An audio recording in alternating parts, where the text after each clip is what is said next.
l'étanchéité des lunettes de soleil et sur ma lunette d'un filtre. Et en plus de ça, comme je vous ai dit, pour former une image, une fois que j'ai récupéré la lumière, il faut que j'utilise des loupes. Vous doutez bien du coup que déjà que regarder le soleil à l'œil nu c'est dangereux, et vous mettre à la place du carton dans ce cas-là, c'est pas la meilleure idée. D'où l'utilité du coup justement ici d'avoir un filtre extrêmement puissant. Donc la diffusion de la lumière, et cette diffusion de la lumière fait qu'on voit le soleil jaune sur Terre. Question du coup, pourquoi j'ai besoin d'électricité? C'est juste deux miroirs cet instrument. Moi quand je me regarde dans la glace le matin, j'ai pas besoin d'électricité particulièrement. Pourquoi ici j'ai besoin d'électricité? Exactement. La Terre tourne sur elle-même et du coup le soleil semble avancer dans le ciel. À peu près son diamètre toutes les 10 minutes. Ça se balance. Et donc toute la journée il avance comme ça face au soleil. Hop. Et qu'est-ce qu'il fait? Du coup il récupère de la lumière. Parcourir ma lumière, je vais toujours enlever ce miroir, la lumière va toujours en face de moi. Et là vous voyez il y a le chemin des planètes. Hop. Je peux faire descendre un miroir. À ce moment-là, du coup, la lumière, elle va pas partir sur mon miroir sphérique qui est derrière moi, elle va partir là dans le mur. Voilà à quoi ressemble le soleil dans le ciel. Jusque-là, vous êtes content d'être venu, puisqu'aujourd'hui on ne le voyait pas.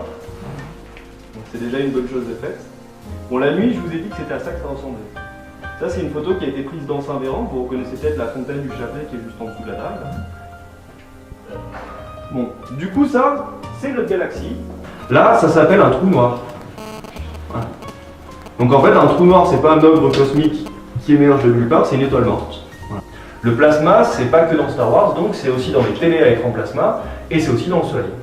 Vous pourrez très bien distinguer l'ombre, la pénombre, la forme exacte de la pénombre, et même là, quand je bouge, je vois en fait la surface du soleil, des petites ridules, voilà, qui sont pas sur l'écran du coup.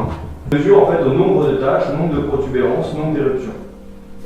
Donc en ce moment, on est dans une période calme. Et voilà donc le soleil en temps réel. Alors, vous voyez la position des taches solaires ici et là. C'est pas la même que tout à l'heure, c'est parce que ma lunette a la tête penchée. D'accord? Donc le nord est à droite. On voit ici une zone plus froide. Je sais pas bien ce qui va se passer ici, mais il va se passer quelque chose sur. On voit, c'est une protubérance ici. Bon, c'est que des protubérances. Et vous voyez qu'elles peuvent avoir plein de formes différentes. Alors, les formes, ça dépend de la perspective, c'est-à-dire l'angle selon lequel on voit. Mais ça dépend aussi de la forme en elle-même. Des fois, il y en a qui font des formes d'arbres, des formes de sapin un peu, des formes avec un pic avec une pointe de flèche au-dessus, bon, et des formes d'arches. Donc là, l'arche qu'on a ici est vraiment magnifique. Elle est toute petite, mais elle est jolie. Vu que j'ai du vent solaire, des champs magnétiques et un petit peu d'air, et ben, du coup, vous doutez que j'ai tout ce qu'il faut pour faire une aura. Un chercheur norvégien qui a créé un appareil qui s'appelle le Terrella. Le Terrella, c'est la même chose que ce que vous avez devant vous, mais avec une seule sphère. Et avec un Terrella, on peut déjà faire ça. Et lui, dans son Terrella, du coup, il s'est dit, je suis un génie, j'ai découvert l'origine des anneaux de Saturne. On entend, ça fait des arcs électriques, des petites étincelles. Mais ça existe que dans la machine, ça n'existe pas dans la réalité. Par contre, l'anneau que j'ai autour, qui ressemble donc aux anneaux de Saturne, lui, il existe dans la réalité. Alors, dans la réalité, il ne fait pas de lumière, il a une forme un peu différente, mais il est là. Celui-ci est plus rose. Ouais, derrière, il y a la bronze. Oui. Alors ça, du coup, ça c'est des effets d'optique, ça dépend de comment...